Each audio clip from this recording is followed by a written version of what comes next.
اما بعد، بزرگان دین و ملت، حضرات علماء کرام، مہمانان عظام اور عزیزان گرامی قدر،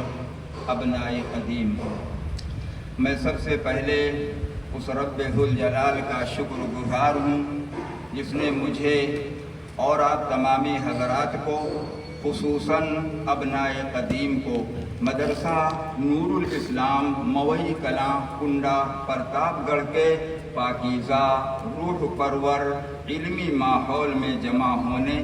اپنے دیرینہ تعلقات کو مضبوط کرنے، اپنے جذبات و احساسات اور تاثرات کو ایک دوسرے کے روبرو بیان کرنے، ملت اسلامیہ کو درپیش مسائل و مشکلات کو سمجھنے اور ان کا حل تلاش کرنے اور مستقبل کے لیے لائحہ عمل تیار کرنے کا سنہری موقع عطا فرمایا ہے۔ دوستو، یہ ایک حسین و خوشگوار موقع ہے کہ اکابرین امت، علوم اسلامی علوم و فنون کے ماہرین اور اسلامی تہذیب و تمدن کے واقف کاروں، قوم و ملت کے درد مند اصحاب فکر و نظر کی زبان گوہر بار سے علم و عمل، فکر و لگن، جہد و کاوش کی چاشنی میں ڈوبی ہوئی ہر بات کو اپنے نہا خانہ دل میں جگہ دی جائے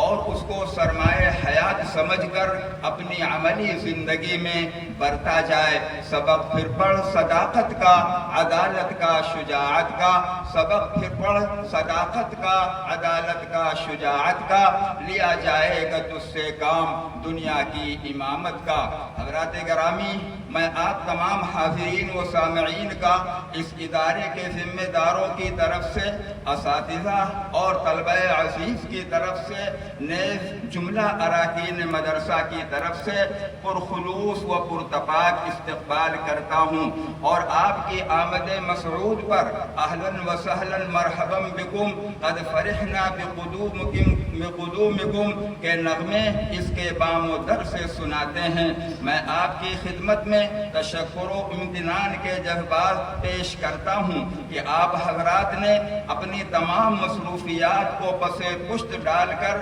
حضرت محتمم صاحب مظل اللہ العالی اور اپنے اساتذہ کرام کی دعوت کو شرف قبولیت سے نوازا اور ان کی صدا کو صدا بصحرا نہ جانے دیا۔ حضرات، آپ کا اپنی مادر علمی میں آنا مبارک، آپ کا یہاں کی مجلسوں میں شرکت کرنا مبارک، ایک بار نہیں 100 بار مبارک ہو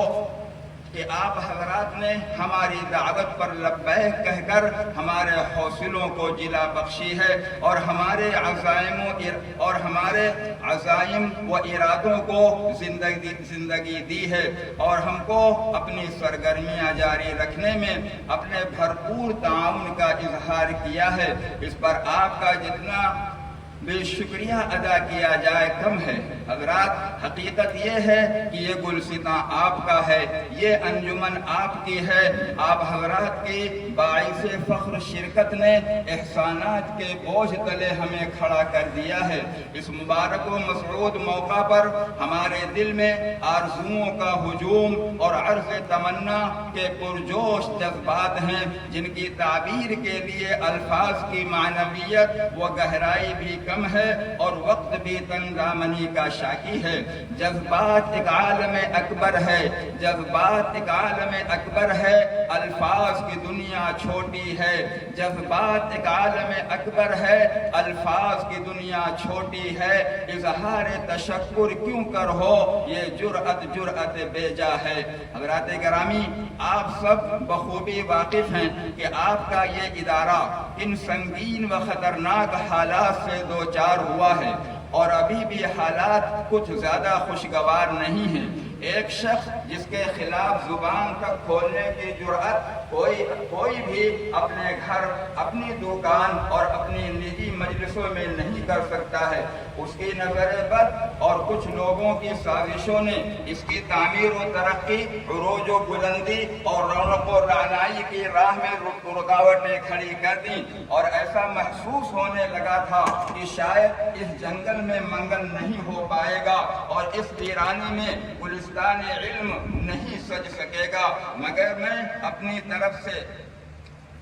اور آپ سبوں کی طرف سے سلام پیش کرتا ہوں میرے پیر کارواں جناب حضرت مولانا اسد اللہ صاحب ندوی دامت برکاتہم العالیہ محتمم مدرسہ حاضہ کی استقامت، عزم و حوصلہ، دوراندیشی اور معاملہ فہمی کو، جنہوں نے پوری جرأت و ہمت کے ساتھ، پوری دانشمندی کے ساتھ حالات کا مقابلہ کیا اور وہ حقدار ہوئے کہ ان کے بارے میں کہا جائے ہوا ہے گو تند تیز لیکن، ہوا ہے گو تند تیز لیکن چراغ اپنا جلا رہا ہے، وہ مرد درویش جس کو حق نے دیے ہیں انداز خسروانہ، اور جن کا ہر عمل آج کہہ رہا ہے کہ طوفان کر رہا تھا میرے عزم کا طواف، طوفان کر رہا تھا میرے عزم کا طواف، دنیا سمجھ رہی تھی کہ کشتی بھنور میں ہے۔ اور میں سلام پیش کرتا ہوں اس وقت سے لے کر آج تک کے اساتذہ کو،